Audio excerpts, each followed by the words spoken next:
Oi, aqui é o professor Jairo, da disciplina de Fundamentos de Banco de Dados. E nessa nossa videoaula nós vamos falar um pouco sobre a DDL, que é a linguagem de definição de dados. Então nós vamos discutir inicialmente alguns conceitos, depois mostrar alguns comandos, tanto na parte teórica quanto na parte prática, com o sentido de mostrar, de explorar comandos para criar, para alterar, para excluir tabelas. O objetivo dessa videoaula é familiarizar o aluno com a sintaxe desses comandos da DDL e também com a utilização da ferramenta que é o MySQL Workbench. Nós falamos nas nossas aulas anteriores que um banco relacional ele é um banco que é composto por tabelas, que as tabelas têm linhas e também têm colunas. Eu tenho relacionamentos entre essas tabelas. Essas tabelas bidimensionais, com linhas e colunas, nós falamos que cada linha dessa tabela representa as informações de um registro. Falamos também que cada coluna representa uma informação específica a respeito de um registro. Então, cada coluna representa um campo. Então, quando a gente define a estrutura da nossa tabela, a gente define as colunas que vão compor essa tabela, a gente define os campos que são essas colunas. Quando eu defino uma tabela, quando eu crio uma tabela, eu tenho que definir já quais são os campos dessa tabela. Quando eu defino o campo de uma tabela, obrigatoriamente eu preciso escolher qual é o tipo de informação que vai ser armazenada naquele campo. Quando a gente define o tipo de informação que vai ser armazenada naquele campo, a partir do momento que é feita essa definição, apenas dados naquele formato que eu optei vão poder ser inseridos na minha tabela. Então, quando eu defino a minha tabela, eu defino que eu tenho um campo ali que é um campo que vai receber valores numéricos, é um campo do tipo número, eu apenas vou poder inserir naquele campo dados que sejam do valor numérico. Então, esse tipo de dados ele é definido assim que no processo de criação da minha tabela. É definido quando a minha tabela vai ser criada. Vou citar aqui nessa primeira parte da nossa videoaula alguns dos tipos de dados que são utilizados no MySQL. O primeiro deles é o tipo de dado Boolean. O tipo de dado Boolean ele armazena a opção de verdadeiro ou falso, armazena 0 ou 1. Armazena o resultado de 0 ou 1, o resultado de uma condição. Então, quando eu tenho um campo no qual eu tenho que armazenar um sim ou um não, um verdadeiro ou um falso, um 0 ou 1, eu utilizo para armazenamento o tipo Boolean.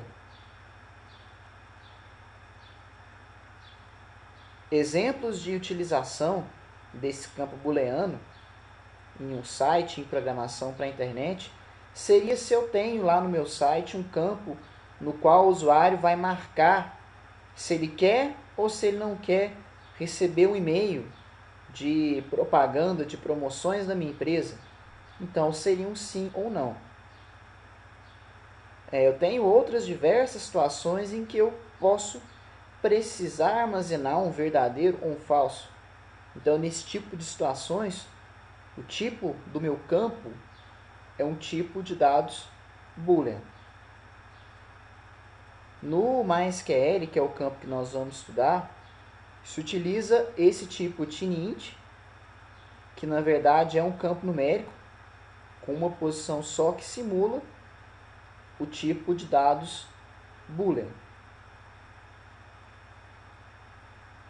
Depois do Boolean eu tenho aqui alguns formatos de dados que são formatos numéricos e que eu armazeno números inteiros.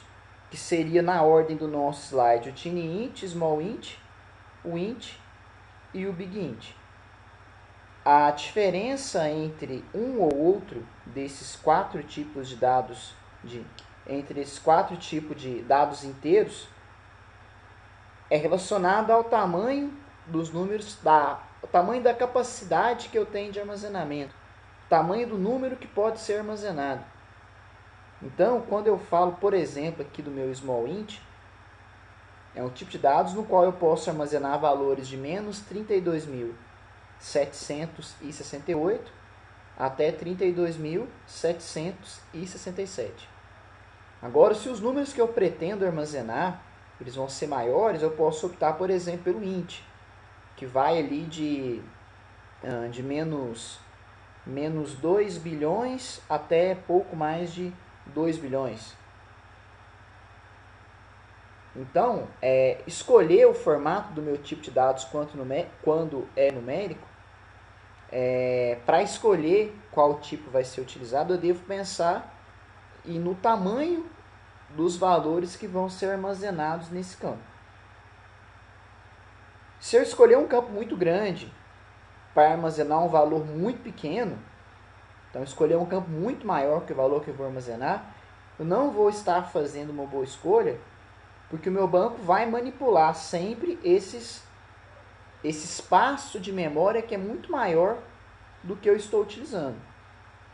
Então, isso vai acarretar lentidão no meu banco, porque vai ser acarretado muito mais memória para manipulação desses dados do que a quantidade de memória necessária.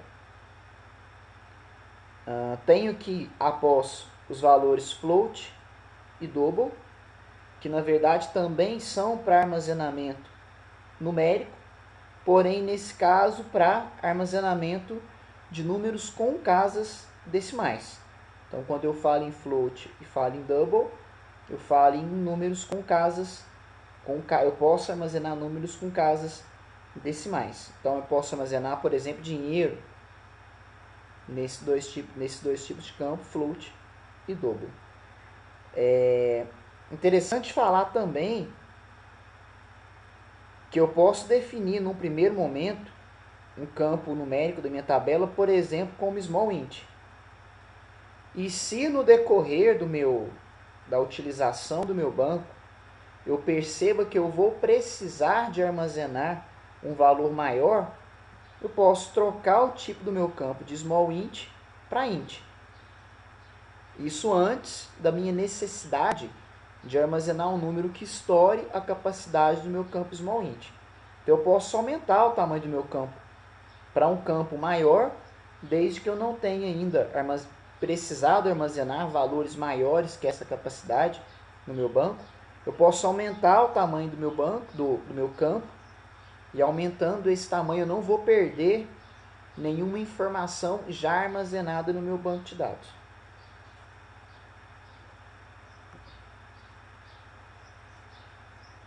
Outros tipos de dados que eu posso armazenar, agora já entrando na questão de armazenamento de texto, eu tenho os formatos char e varchar para armazenamento de strings, de caracteres.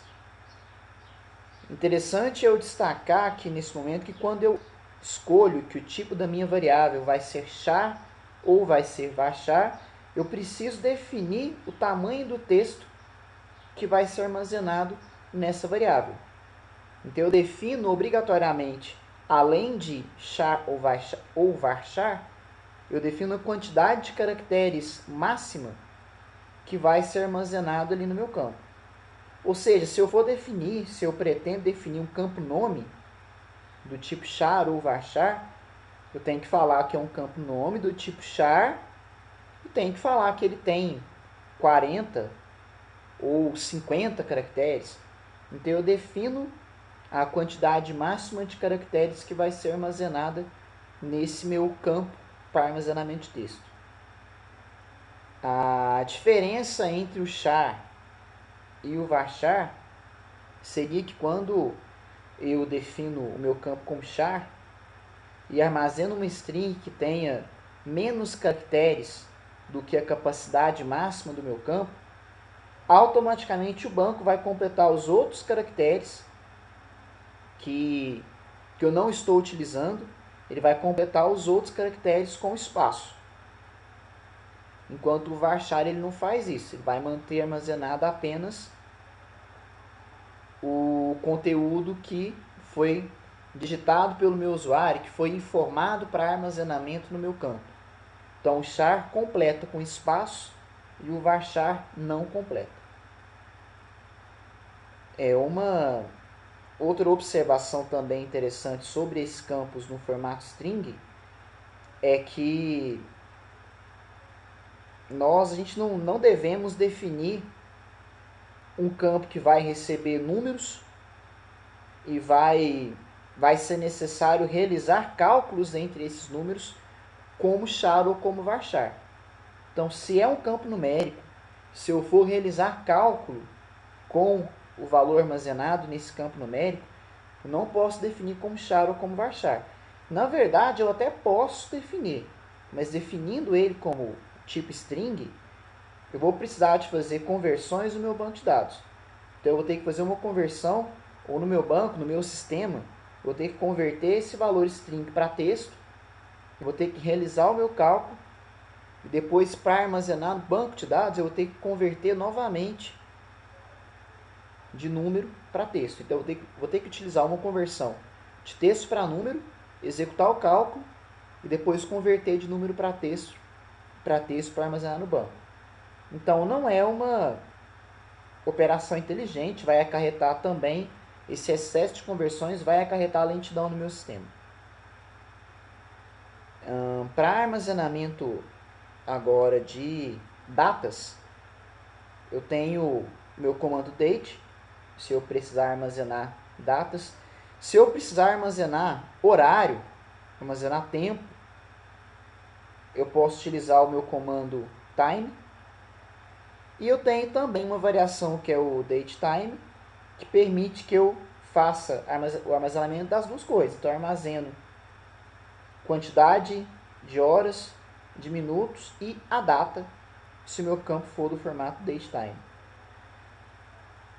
Esses são alguns dos formatos que a gente possui para a definição de tipo de dados. Existem outros formatos, eu creio que esses são os mais utilizados, mas nós poderemos ver outros formatos no decorrer do nosso curso, ou vocês certamente, quando forem desenvolver os sistemas de vocês, definirem o banco de dados de vocês vão se deparar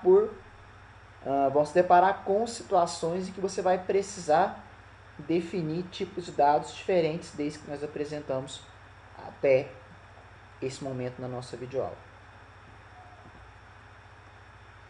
Outra definição também que a gente faz quando no processo de criação da minha tabela é a definição de alguns atributos.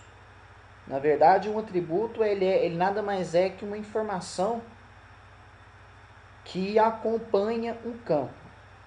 Então nós vamos citar aqui alguns exemplos dessas informações que podem acompanhar o meu campo da minha tabela do meu banco de dados. Então, por exemplo, eu tenho aqui os meus atributos nulo, não nulo, null, not null. Um campo nulo, um campo que pode ter o valor nulo, que pode ter o valor null, é um campo que ele pode não ser preenchido. Um campo nulo é um campo que não teve seu valor preenchido. Interessante destacar também que eu tenho o conceito de nulo e eu tenho o conceito de vazio. Quando eu trabalho com banco de dados, nulo e vazio não é a mesma coisa. O campo nulo é um campo que não foi preenchido. O campo vazio ele foi preenchido. A gente vai utilizar muito essa questão do nulo nos nossos testes que nós vamos fazer, nos bancos de dados que nós vamos criar. Então, quando eu crio uma tabela, quando eu defino campos da minha tabela, eu defino se esses campos podem ser preenchidos ou não com nulo. Por exemplo, eu defino que eu tenho um campo telefone na minha tabela. Então, o campo telefone, acho que é interessante que o campo telefone possa ter um valor nulo, porque é possível que o meu cliente, é difícil, mas é possível que o meu cliente não tenha um telefone de contato. Então ele pode ser um dado que vai ficar nulo no meu banco. Um exemplo de campo, o principal exemplo de campo que não pode ser nulo é o meu campo-chave. Então, se eu tenho ali o meu campo-chave primária, é um campo que nunca pode ser nulo. O segundo exemplo que eu tenho aqui de atributos seria esse signed, unsigned, que na verdade são definições para campos numéricos. Então, quando eu defino o meu campo numérico, o campo numérico da minha tabela como unsigned, eu estou dizendo que o meu campo numérico ele não vai poder ter valores negativos. Vimos nos slides anteriores o intervalo de valores que pode ser armazenado em cada um daqueles campos numéricos, e eu tinha sempre o intervalo de menos um valor até mais um valor. Se eu marco que o meu campo ele não vai poder receber valor negativo, ele é unsigned, então eu tenho a capacidade desse campo dobrado, porque eu vou trabalhar apenas com valores positivos. Por padrão, caso eu não defina no meu banco, durante a criação dos meus bancos, do meu banco, os meus campos numéricos como signed ou unsigned, por padrão, os campos vão ser signed. Então, por padrão, todo campo pode receber valor negativo. Caso eu queira alterar, eu vou definir a minha propriedade unsigned. Outro atributo muito utilizado, que a gente vai trabalhar bastante no nosso curso, é esse atributo de autoincremento. Então, quando eu defino o meu campo, um campo da minha tabela como autoincremento, eu quero dizer que o valor desse meu campo vai ser incrementado automaticamente. Então, quando a gente vai, por exemplo, cadastrar uma informação no banco de dados, eu posso criar um ID, um identificador, que seja autoincremental. Então, eu poderia cadastrar os meus pedidos com um número autoincremental. Ou seja, o primeiro pedido que eu cadastrar, ele é o pedido número 1. A partir daí, eu não vou preocupar com definir o valor do número do meu pedido, porque ele vai ser auto-incrementado. Quando eu for definir o meu próximo pedido, ele já vai ser automaticamente pedido número 2.